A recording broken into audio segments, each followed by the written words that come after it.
Les techniciens camerounais sont des malhonnêtes. Vous doutez. Attendez. Si vous pensez que les techniciens camerounais ne sont pas des malhonnêtes, allons jusqu'à la fin de cette vidéo. Et puis vous verrez s'ils sont des malhonnêtes ou pas. Je vais commencer par cette petite histoire. Moi-même, je suis technicien. Et je suis au Cameroun. D'accord? Et dans les services que notre structure propose, il y a l'installation des caméras de surveillance avec accès à distance. Donc, dernièrement, on se rend donc chez un client pour faire une installation. On fait l'installation et maintenant, il faut que le client ait accès à Internet. Ce que je fais, je me rends chez un opérateur local, d'accord, un opérateur téléphonique pour avoir une carte SIM afin d'avoir accès à Internet. Mais l'opérateur est fermé, donc du coup, je prends chez ceux qui sont à côté là. Et la personne me enregistre la SIM et me donne les mégas et tout qu'on sort. Et lorsque j'arrive chez le client, 2 jours après, le client me fait comprendre qu'il ne parvient plus à avoir accès à sa caméra.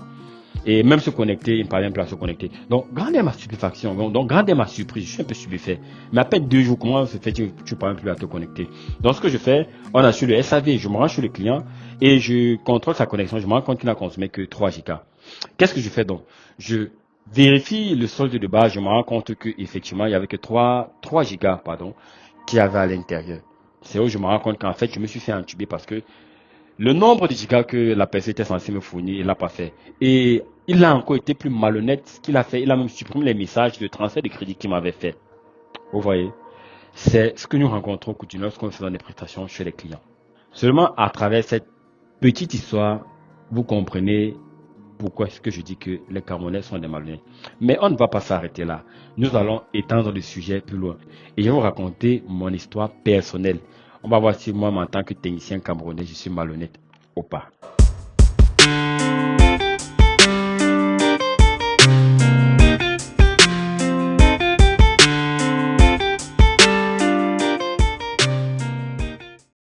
Comme vous savez, vous êtes sur iConfinity et l'objectif principal qu'on s'est donné sur iConfinity, c'est de trouver des solutions innovantes pour résoudre les problèmes que vous rencontrez au quotidien. Et l'une des solutions que nous proposons sont des systèmes backup et des systèmes d'installation solaire. Et les retours clients que nous avons jusqu'ici sont largement satisfaisants. Donc, vous pouvez nous contacter pour un pareil système. Actuellement, nous sommes en train de travailler aussi sur un séchoir maison. Voilà. D'accord, un séchoir avec des qualités vraiment très désirables, telles que le défroissage et bien évidemment le parfumage, je vais dire ça comme ça, directement. Je ne vous en dis pas plus, vous allez le découvrir au fil des vidéos que nous allons tourner. Donc, comme je le disais, beaucoup de personnes nous font souvent comprendre que les techniciens sont malhonnêtes ici chez nous. Et je ne vais pas vous mentir, lorsque vous côtoyez les techniciens, c'est la première idée que vous allez vous traverser. En Afrique et au Cameroun en particulier, on se méfie beaucoup des techniciens. D'accord? Pourquoi? À cause des actes qu'ils posent souvent vis-à-vis des clients. Je vais vous raconter mon histoire personnelle. Mais je vais vous raconter encore une seconde histoire. Vous vous rappelez de l'histoire des débuts? Alors, quand cela s'est passé avec cette première personne, je me suis dit que bon, c'était un incident isolé, donc peut-être parce que je n'ai pas prêté attention. Bon, bref, ça peut passer. Un autre deuxième client, donc comme ça que je gagne, et il faut donc encore faire une autre installation, donc installer ces caméras pour qu'il puisse avoir accès à distance. Là maintenant, je propose au client de se rapprocher de l'opérateur proprement dit, afin de prendre un accès Internet là-bas. Ils ont des offres bien plus alléchantes. Mais le client trouve cela un peu plus onéreux. Le client trouvait ça cher pour lui en fait. D'accord? Et il voulait avoir accès à ces équipements un certain nombre de temps au courant de la journée. Donc du coup, on a fait un calcul très rapide et puis on s'est rendu compte que 20 gigas par mois pourrait être largement suffisant pour lui. Donc du coup, qu'est-ce que je fais? Je dis donc au client, ok, voilà donc ce qu'on va faire. Vous allez prendre un modem, pas un modem propriétaire quoi, un modem TS, et vous allez choisir un opérateur local dans lequel vous allez introduire la puce de cet opérateur. On tombe d'accord, je fournis donc le modem au client et lorsque je me rapproche donc maintenant d'une autre personne pour acheter la puce, je ne me retourne plus, c'était un dimanche. Donc, et le dimanche en général chez nous, parce que toutes les boutiques sont donc fermées. Donc je me rapproche donc chez ceux qui ont l'habitude de vendre les puces en route. Je prends donc une puce chez lui. Et là, je suis en train de causer avec mon collaborateur qui est chez le client, en train de faire les configurations de la caméra et de l'unité centrale. Et pendant que je suis en train de prendre la puce, Mon collaborateur me rappelle que bon, ok, il faudrait plus que tu te fasses entuber comme tu t'es fait entuber la dernière fois. Et devant la personne qui est en train de me donner la puce, je lui dis que non, t'inquiète, je suis même en face de lui là, il peut pas m'entuber. Et il a donc vent de cette histoire-là. C'est lui qui me dit non, non, t'inquiète, je peux pas t'entuber et tout comme ça. On tombe d'accord, je prends la puce, il me demande une certaine somme d'argent que je sors et je paye directement en cash, d'accord, ça doit monter aux alentours de 15 000 comme ça là. Et donc du coup, il me dit, je vais te mettre une connexion de 1 mois, parce que c'est ce qu'on offrait comme service, et ça va te coûter à peu près 10 000. Ouais, je crois que c'est ce qu'il me dit. Je dis d'accord. Après, il part, il fait le transfert. Après, il revient et me dit, non, tu vois, non, je peux plus te mettre cette connexion-là parce que, en fait, la puce que tu as là, ça va plutôt te couper 10 000, mais ça va te donner moins de gigas et tout comme ça. J'ai dit, d'accord, il y a pas de souci. Et lorsqu'il part, il fait donc ces manipulations-là, je suis déjà averti. Lorsqu'il veut retirer la puce pour me donner, je dis non, ne retire pas la puce, laisse. Et quand je vérifie, je me rends compte qu'il a tapé un code différent et il a mis moins de l'argent qu'il a dit qu'il devait envoyer. C'est-à-dire qu'il y avait carrément 3000 francs dessus qu'il avait directement coupé. Donc je le regarde et je dis mais ça c'est quelle malhonnêteté ça. Comment vous les Camerounais vous êtes comme ça là. Je t'ai payé la somme d'argent que tu m'as demandé, mais quand ça ne tient, tu pas encore derrière, tu le fais. Pour cette mentalité là en fait, c'est une mentalité qui est ancrée dans les mœurs de beaucoup de Camerounais. Vraiment, ça c'est mon constat. Hein. C'est mon constat à moi, depuis que je suis sur le terrain. Maintenant, en ce qui concerne les techniciens, même proprement dit sur le terrain, vous savez, il y a une chose que beaucoup de techniciens camerounais ne parviennent pas à intégrer dans leurs travaux. D'accord? La première des choses que les Camerounais ne savent pas intégrer dans leurs travaux, c'est le SAV.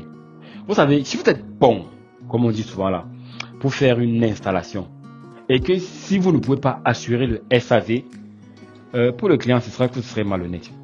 Je prends un cas très simple. Vous faites votre devis pour installer une ampoule et tout consort. Vous prenez l'argent tel qu'il le faut. Mais le client vous appelle après pour vous dire que l'ampoule n'est pas foncée et tout consort. Maintenant, vous allez être réticent, vous n'allez pas aller remplacer l'ampoule. Le client va se dire que mais le technicien, c'est malhonnête, il m'a mis une ampoule qui ne fonctionnait pas. Or, dans votre devis, vous devez tenir compte du fait que vous devez mettre le service SAV. Mais étant donné que parfois ici chez nous au Cameroun, on a faim, lorsqu'on veut faire un devis normalement, d'accord, le client ne veut pas entendre que non, il peut avoir le fait qu'un appareil est défectueux et là maintenant, c'est vous qui assumez ces charges-là. Non seulement le technicien, qu'est-ce qu'il va faire? Il ne va pas prendre cette somme d'argent là, il va prendre une somme basse, mais lorsqu'il va installer, il ne va pas dire au client que bon, ok, en cas de problème, c'est vous qui allez assurer donc le remplacement de cette ampoule-là. Ça, c'est pour le client qui ne sait pas entendre avec le client. On a maintenant des cas où le client paye la somme d'argent telle que ça se doit. Le client dont maintenant, le technicien, le client s'étant acquitté de ses droits, vous avez ce technicien-là qui va être gourmand. Il va être avare. Vous voyez, c'est qu'il va arriver sur le marché, il va prendre du matériel de mauvaise qualité. Ça, cela a été mon cas par le passé, mais ça avait été fait pour moi par ignorance. Je vais raconter l'histoire tout à l'heure. Il va prendre le matériel vraiment pas de bonne qualité, il va venir faire une installation chez le technicien. Ça va fonctionner pendant un certain nombre de temps. Après, les équipements vont commencer à tomber en panne, vous voyez. Et lorsqu'on va appeler un autre technicien, il va venir, il va dire que c'est parce qu'on t'a installé des câbles de mauvaise qualité ou bien on t'a installé un interrupteur de mauvaise qualité et tout consort. Et lorsque on va dire exactement le coût réel au client, vous voyez, ça va faire en sorte que le client va maintenant avoir une certaine réticence vis-à-vis du technicien qui a fait cette installation-là.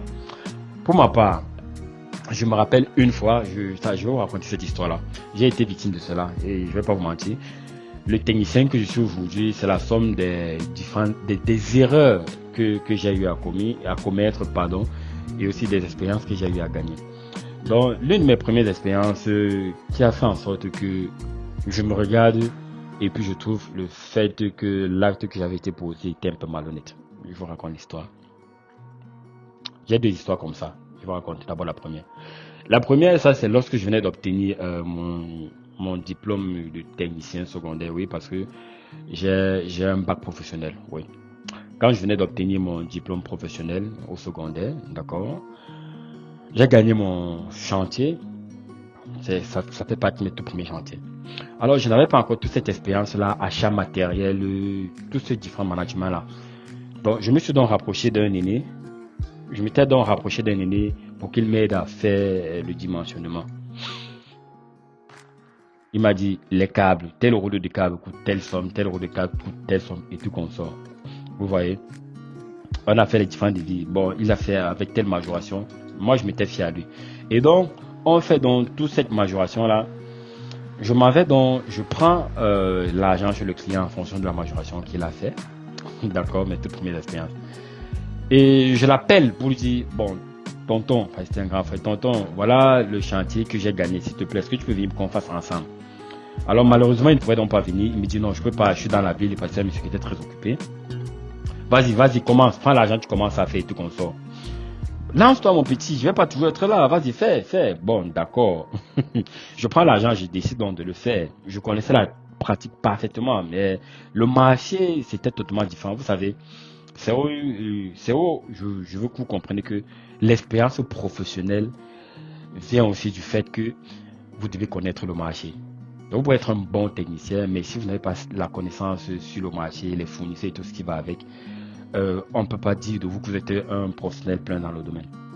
Alors, voilà donc comment je commence mon expérience professionnelle en tant que technicien. Je m'en vais sur le marché.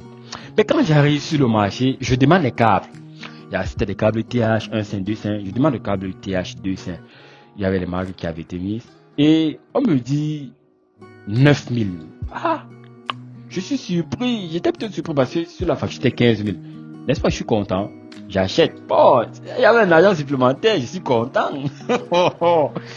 J'achète le matériel. J'arrive au niveau des prises des interrupteurs, on me dit 500 mètres. C'est pas une fois. J'achète, je suis content. À la fin, je me trouve un bon partenaire d'argent de côté là. Mais j'ai dit que hey, le tonton, si c'est comme ça qu'il fait, c'est qu'il mange l'argent, c'est qu'il a l'argent bien. N'est-ce pas, voilà, je prends ce matériel-là, je fais l'installation bien, tout est propre, vraiment nickel, beau, propre, ça fonctionne. Après, je prends l'argent, je mets quand même de côté. Mais, je veux utiliser un que je n'utilise pas. Je veux utiliser un que je n'utilise pas. J'allais quand même partir, j'ai juste une petite au restaurant là, on mange, vous pouvez manger. Mais, quand ça détient, je mets quand même cet argent de côté. Je n'utilise pas totalement. Après un certain temps, donc, c'était un grand monsieur, c'était un délégué. Son ami arrive donc, il voit comment le travail qui a été fait. Il apprécie le travail.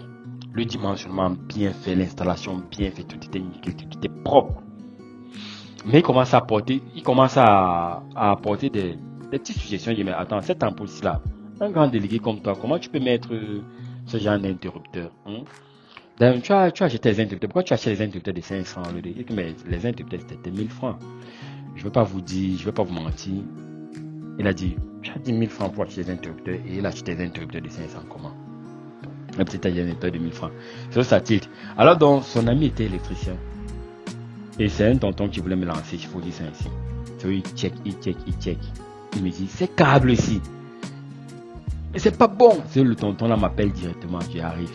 Il dit, mon petit, tes câbles ici, ils sont pas bons. C'est ça comme ça. Il a mis la main derrière que, oh. Il y a un bon câble, il y a un mauvais câble.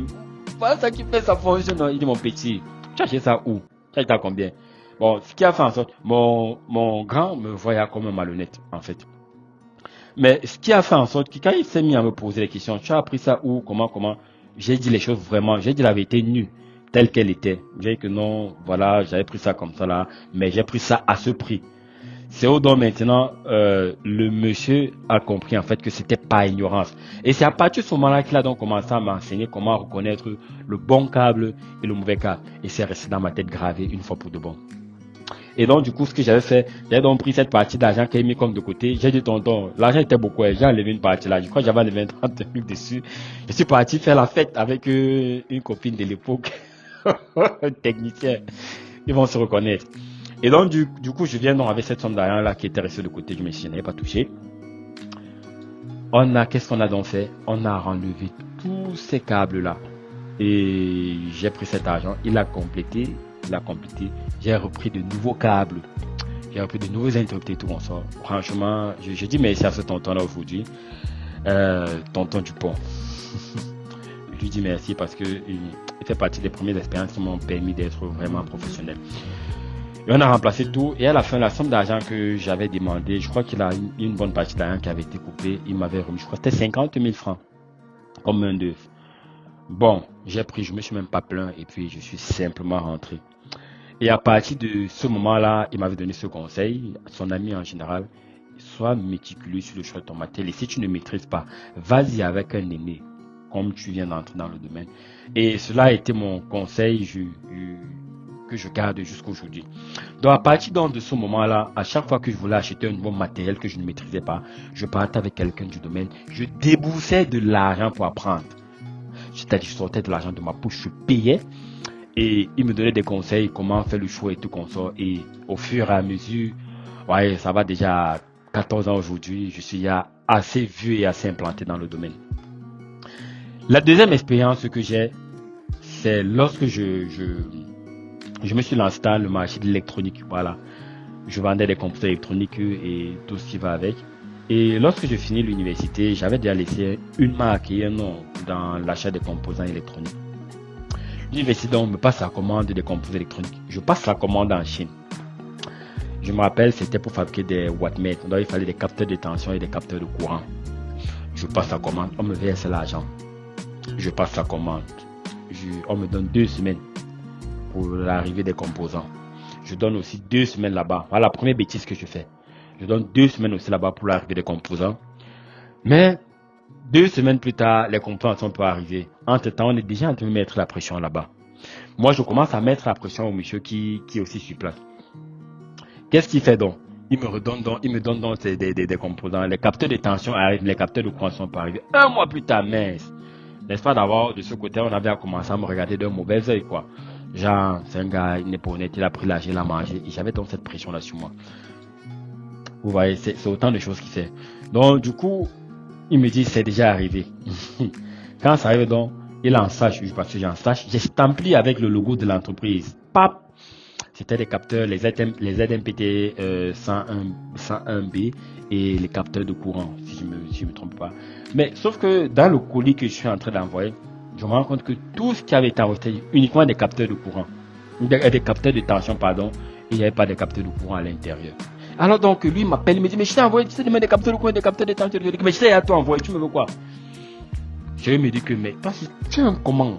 Hein? Tu es malhonnête, tu as fait cela. Tu vois, c'est eux qui me renvoient le colis. Je me rends compte qu'effectivement, dans le colis, c'était uniquement des capteurs de tension qui avaient été envoyés. Mais ma tête chauffe. Et c'est un contrat comme ça que je paie. C'est un sous-contrat comme ça que je paie parce que ça devait être un début d'un contrat qui devait me permettre de commencer à fournir de façon constante et continue des computers électroniques à l'université. Donc du coup, ce que je fais donc, je me rabats donc vers un ami qui était dans le domaine, donc depuis je lui confie le marché et c'est lui donc qui s'est donc chargé de livrer ce marché-là et c'est lui qui a donc gagné le marché et jusqu'aujourd'hui c'est lui le fournisseur des computers électroniques à l'université et c'est un marché donc j'ai perdu. Donc ça, ce sont ces 2 expériences-là qui ont fait en sorte que je sois vu comme malhonnête aux yeux de certains clients. Maintenant, revenons maintenant en ce qui concerne certains techniciens qui sont vraiment malhonnêtes. Dans le domaine, vous savez, j'ai eu à rencontrer des techniciens qui ne n'étaient vraiment pas de bonne foi. C'est-à-dire, ils te disent ouvertement, non, mais prends ça comme ça, si c'est toi qui vas faire ça comme ça. Si tu as fait ça fonction, déjà c'est bon, non. Il ne tient pas compte du fait qu'il y a la satisfaction du client. Il ne tient pas compte du fait que le client peut utiliser son appareil sur un bon nombre de temps. Lui va dire, le client a payé quoi? Le client n'a pas payé grand chose. Fais ça, c'est bon, ça du pas. Et moi-même, personnellement, j'ai été victime de mes propres collègues et techniciens qui m'ont entubé. Tu viens faire comme ça, là. Il vient te faire du n'importe quoi et puis se tourne pas. Tu t'attaques, il va dire que j'ai fait, non, voilà ça. Et puis, il n'y a rien à voir. Donc, du coup, cela m'a amené à avoir une approche différente avec les clients. Donc, ce qui fait que lorsque je me rapproche du client, je te fais ton devis de telle sorte que je sais que je vais te faire ton travail proprement, clairement, professionnellement et assurer un SAV. Donc, d'accord? Ce qui fait que les clients en général sont triés sur le volet. Nos clients sont des clients sélects. Et tous les clients vers qui nous nous rapprochons pour effectuer des services en fait, sont toujours satisfaits. Au moins à 98%. Ils sont toujours satisfaits. Les 2% restants, parfois ça peut être juste des petits problèmes de raccord, tout comme ça. Non, tu dois positionner ça ici, mais tu vas plutôt positionner ça là-bas et tout comme ça. Mais on a un taux de satisfaction qui nous garantit que nous sommes véritablement de bons professionnels. Alors, je disais que tous les techniciens camerounais sont des malhonnêtes. En fait, ce n'est pas le cas. Lors de l'exercice de mon métier, je suis tombé sur de très bons techniciens, des techniciens qui respectent les délais, qui respectent le cahier de charges et qui sont ouverts qui sont transparents sur la grille des prix qu'ils fournissent. Et des pareils techniciens, ils sont vraiment très rares sur le continent camerounais, ouais, parce qu'ils sont le continent, ils sont un peu très rares sur le continent camerounais. Mais pour ceux qui ne sont pas du domaine, en général, lorsque vous tombez sur un technicien, lorsqu'il vous demande votre cahier de charge, ça c'est l'une des qualités qui doit vous montrer que c'est un technicien qui peut être bon. Il doit vous demander votre cahier de charge. Après votre cahier de charge, il doit vous dire ce qu'il y a de faire. Il faut qu'il soit capable de vous expliquer clairement ce qu'il doit faire comme travail, d'accord? Et une fois qu'il le fait, il doit vous dire il a besoin de telle somme. Si en général vous trouvez qu'il est exorbitant, après que vous ayez donné raison sur tous ces différents éléments-là, je vous assure, confiez-lui le travail. Je suis convaincu qu'il n'est pas exorbitant et je suis convaincu qu'il fera votre travail tel que ça se doit jusqu'à la fin. Bon, bien évidemment, je ne peux pas avoir le caddie de tout un chacun. Parfois, ils vont le faire comme ça, mais ils vont vous faire un travail de mauvaise qualité. Et aussi, chers clients, franchement, lorsque vous déplacez un technicien, sachez que c'est un professionnel. Sachez qu'il a appris. Sachez que même les devis se payent. Sachez que même cette expertise-là se paye. Parce qu'en général, lorsqu'un technicien d'autre va venir, il va vous dire, bon, comme ça, vous avez dit qu'il est trop cher, mais l'expertise que vous a donnée, ça va vous permettre d'appeler l'autre technicien pour mieux discuter. Et en ce moment, c'est pas bon. On va commencer à être malhonnête comme ça, et puis de gauche à droite. Donc, c'était juste cette expérience-là que je voulais partager avec vous. Je suppose que vous avez sûrement plein d'autres choses que vous voulez augmenter. Faites-nous les savoir dans les commentaires. Et je sais que je me suis sûrement trompé sur beaucoup d'autres choses. Mais en gros, c'était juste cette petite expérience-là que je voulais partager avec vous. Sur ce, c'était Rodrigue Kanka, votre ingénieur personnel. Terminé.